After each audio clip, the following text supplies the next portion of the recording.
something like that, because he's after our spirituality. Satan took two perfect humans, Adam and Eve, turned them against Jehovah, has his whole world lying in his power.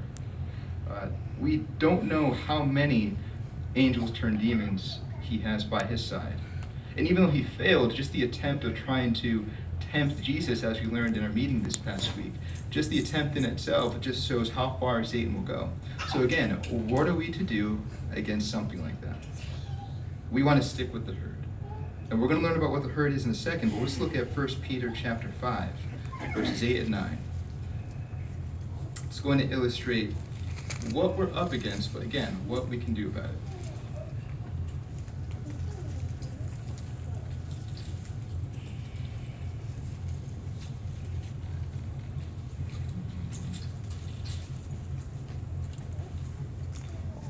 It says, "Keep your senses, be watchful.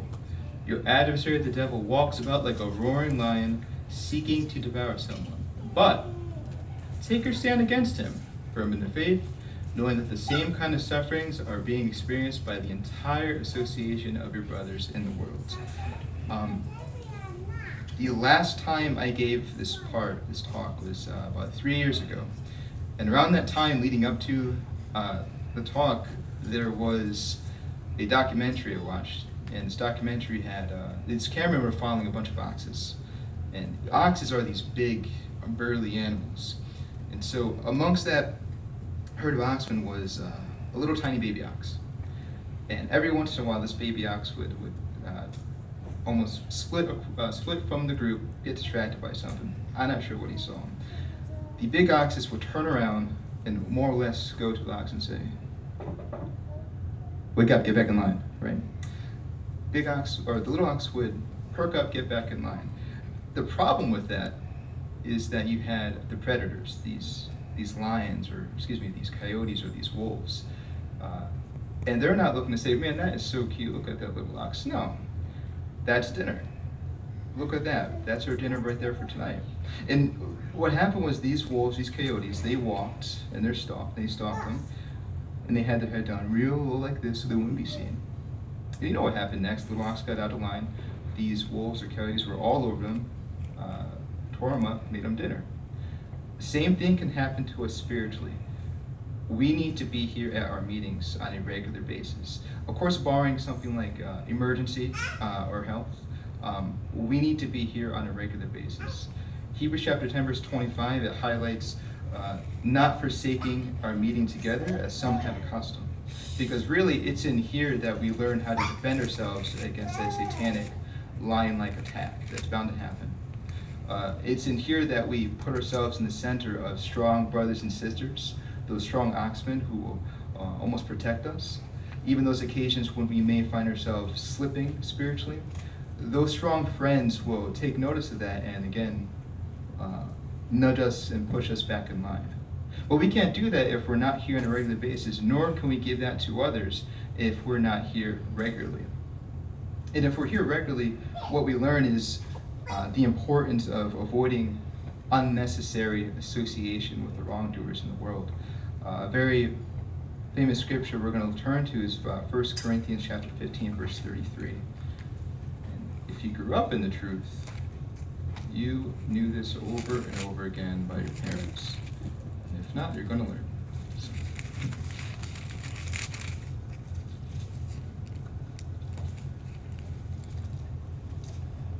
It reads, "Do not be misled.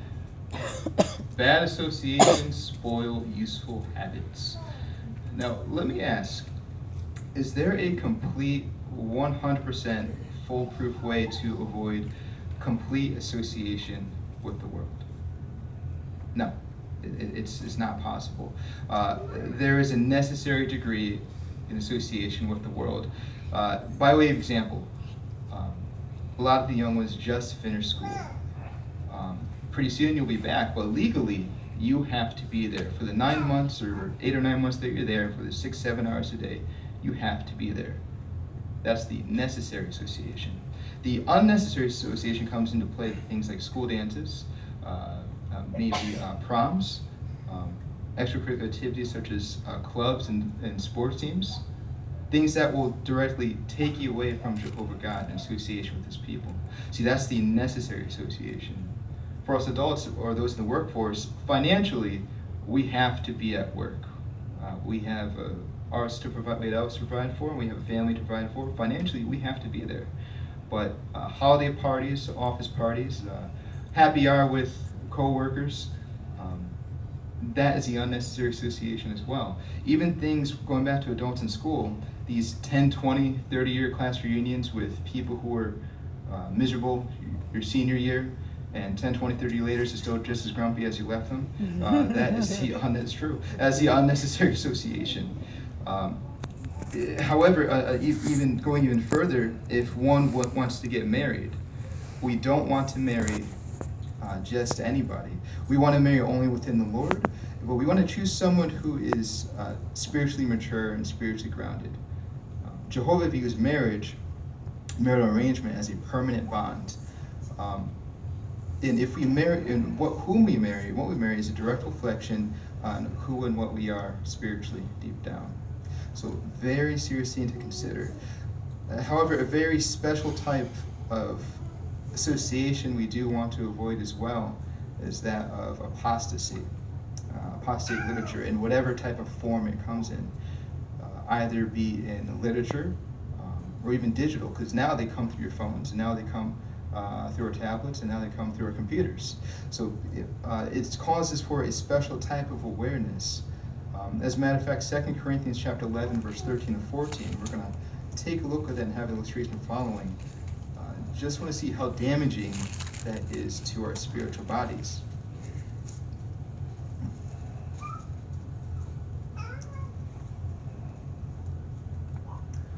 For such men are false apostles, deceitful workers, disguising themselves as apostles of Christ. And no wonder, for Satan himself keeps disguising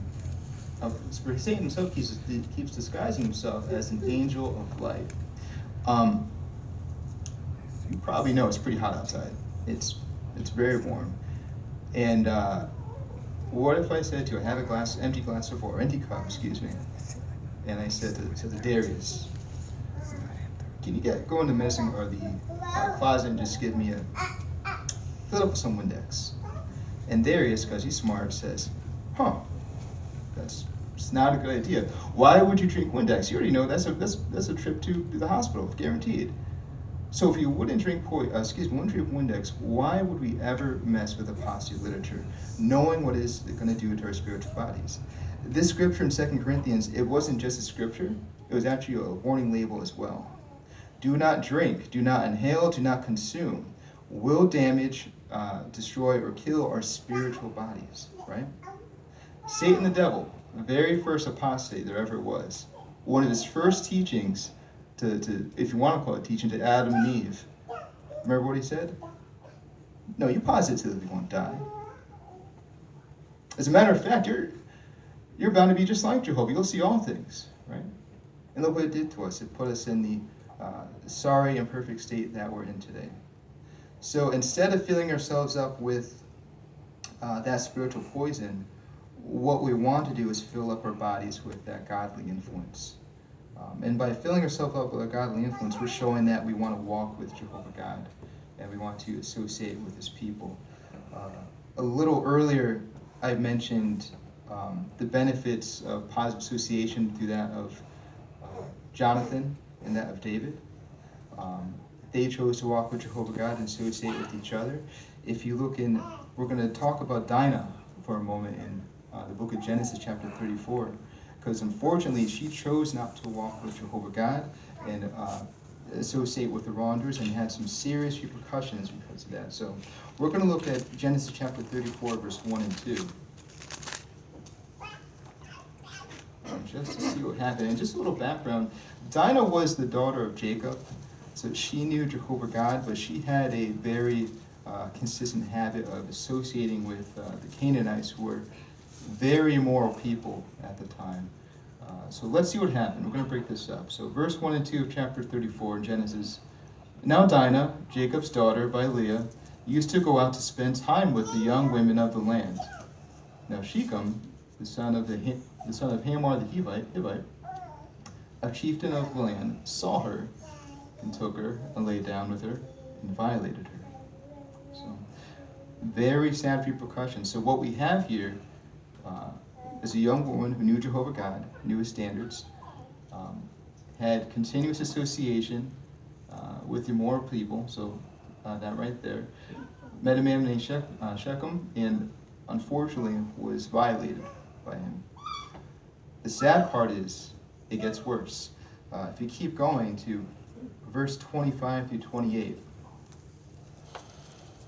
just to see how ugly this gets. Why we need to walk with Jehovah God and associate with his people. However, on the third day, when they were still in pain, two of the sons of Jacob, Simeon and Levi, Dan his brothers, each took his sword and went into this unsuspecting city and killed every male. They killed Hamor and his son Shechem with the sword, and then took Dinah from Shechem's house and left. Jacob's other sons came upon the slain men and plundered the city because they had defiled their sister. They took their flocks, their herds, their donkeys, and whatever was in the city and the field. So it got worse, right? So what we have is a disgraced family. That family wanted revenge, and they just didn't get revenge on the offending party. It was himself and his family, and even the entire city. All the men of the city they killed and plundered some of their spoils as well. So very serious thing for not walking with Jehovah God. But we have other great examples for those that have faithful servants that have continually sought Jehovah's association. And Joseph kept Jehovah before him when dealing with Potiphar's wife. Moses was guided by the one who is invisible when dealing with Pharaoh. David needed courage and relied on Jehovah God when he's dealing with Goliath. And if you think about it, that battle between David and Goliath, that was the biggest mismatch in human history. David at the time was no warrior. He was a young boy. He's facing this force of nature named Goliath. Swords and shields, and we don't know how many he killed, but just his reputation alone, and 9 to 10 feet tall. I'm 5'6". I'm not 10 feet tall. That's ridiculous. But I said it was a mismatch. But it was a mismatch for Goliath. Because David had Jehovah by his side, and we know what happened. Just with a sling and a rock, right between the elbows, slayed Goliath. So what I'm saying is that with Jehovah by our side, we can slay or keep up with our personal Goliath. And whatever that is, that could be our health problems, family issues, marital issues, employment, or just the daily anxieties or personal struggles. Because sometimes isn't it true that we just pray to Jehovah just to get through another day, right? So again, we need to rely on Jehovah, but the only way that we rely on Jehovah and to get to know Jehovah is through our reading the Bible on a daily basis. Not just superficially, but really getting into the meat and potatoes.